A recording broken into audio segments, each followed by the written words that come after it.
discovered that the animals vanished. They just stopped appearing on camera records. The same story happened in Mozambique, where elephants were gone, and in Nepal, where tigers disappeared. Even Polish city boars were affected by this odd phenomenon. Where could all these animals go? Don't rush to blame it all on a quick but very selective extinction. The animals suddenly completely changed their lifestyle and gave up the daylight hours. Dozens of species around the world, except perhaps Antarctica, have switched to a nocturnal lifestyle, although this was contrary to the usual habits of animals. But why did this happen? Okay, 3 guesses who could have caused such a change. That's right, humans. The animals quickly realized most humans sleep at night, which means they can't watch them. This means that in order to live their animal life in peace, they need to maintain as little contact with humans as possible, even if we're talking about simple observation through cameras. Imagine being watched 24/7. It's stressful. It's almost impossible to fight this with ordinary means, that is, to bite or break something, so the animals had to use logic. Antelopes, elephants, tigers, and other animals have switched to nocturnal shifts to avoid human encounters. And you know, it's brilliant in its own way. Anything for the sake of not being watched. Okay, now to the final touch.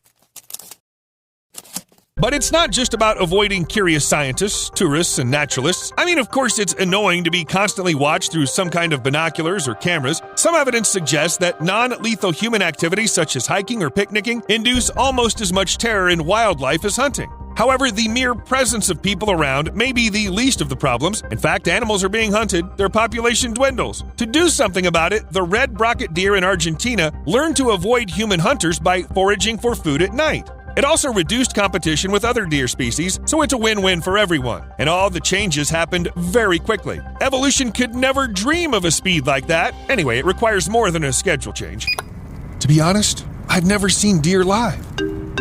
That's odd. Steve's calling. Hello?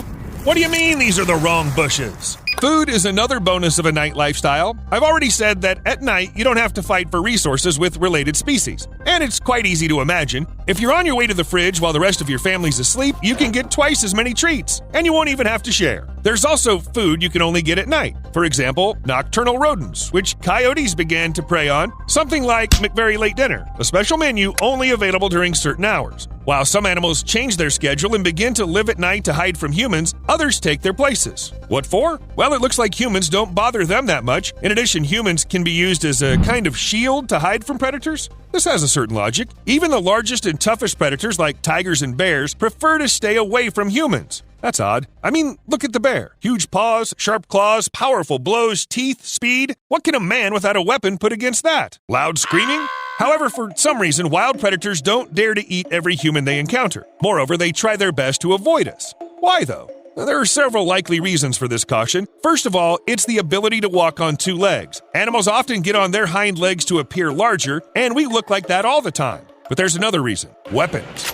The animals remember very well that if they get close to these 2-legged creatures, they can hurt you, for real. Hunting a human becomes completely pointless. We are not nutritious enough to take risks. It's easier to find some elk. Predators learn from their mistakes and can pass information from generation to generation. No wonder no one wants to mess with humans without a good reason. However, while some animals try to avoid humans the best they can, others learn to use us for their goals. No cunning schemes or mind manipulation, just raccoons. If these fluffy fellows can be found in your area, you probably know they love to rummage through the trash in search of tasty stuff. Raccoons can't be stopped by any fences or special locks, but eating scraps is too boring for such cunning creatures. Raccoons noticed human houses have chimneys. In spring and summer, female raccoons use them to care for their offspring. Raccoons can climb even vertical surfaces, and inside the chimney, there's a special ledge they can settle on. It's designed, of course, to direct the smoke, not to accommodate the animals, but who cares? Raccoons climb into these chimneys even in winter because it's a great way to keep warm. Plus, there are always garbage bins nearby, and predators will definitely not get here. Honestly, I don't know how raccoons manage to stay safe from smoke, but the fact remains. Do you hear some suspicious rustling in the fireplace? Perhaps this is not Santa Claus after all. Ho, ho, ho! Where are the cookies? And then I thought, what if animals are really more comfortable around humans than somewhere in the wild? We scare away predators. We know what eating is. We always have food, and our homes are a great place to wait out the bad weather. Of course, animals can cope without humans. They are generally much smarter than they might seem at first glance, and they're capable of logical reasoning. Here's an example. Baby birds shouldn't get wet. This is literally a condition for their survival. Otherwise, a small, weak chick may simply die from hypothermia because its feathers do not yet provide protection from moisture. What if it starts raining? Covering the chicks with your body seems like the only option. Many birds do this, from robins to storks. They simply spread their wings and act as an umbrella. What if it's a very long rain? Well, there's nothing you can do. You have to wait, get soaked, and be patient. For an hour, or 2, or 4, or even longer, as long as it takes to protect the offspring. True, some birds realize they could use improvised means and cover the nest with leaves. Not a bad way out when you need to at least eat. Perhaps if a bird took advantage of some of the achievements of mankind, their life would become much easier. I don't know, they could steal an umbrella, build a nest under the roof. Quite a difficult task for a stork, but you understand what I'm getting at. The raccoons did it. And this is just the beginning. Think life in the chimney is a big deal? Pigeons learn to ride the subway. Seriously, this just blew my mind. They say people in London are no longer surprised when they see birds that peck crumbs at some station and then just jump on the train. And this is not a coincidence. The pigeons reach the next station to continue their meal there, then hop in the train again. This is damn brilliant. Seems like animals benefit from the blessings of civilization even more than humans. In any case, they are clearly better at some things. For example, wild chimps cross busy highways, carefully looking both ways. Not all people do that. Everyone must know a couple of risk takers, but chimps know exactly what they're doing. At least one individual in the group knows traffic rules and leads the rest. First we look to the left, then the right. Hold on, we're in England. Oh, damn. Well then, there's a reasonable question. Who's smarter after all? Animals that live in the wild and try to stay away from humans? Or those who employ all the benefits of technological progress? Are you getting smarter if you're constantly struggling to survive? Or if you're going to install an app on your smartphone to order a taxi? God, where did you ever get a smartphone? You're a raccoon.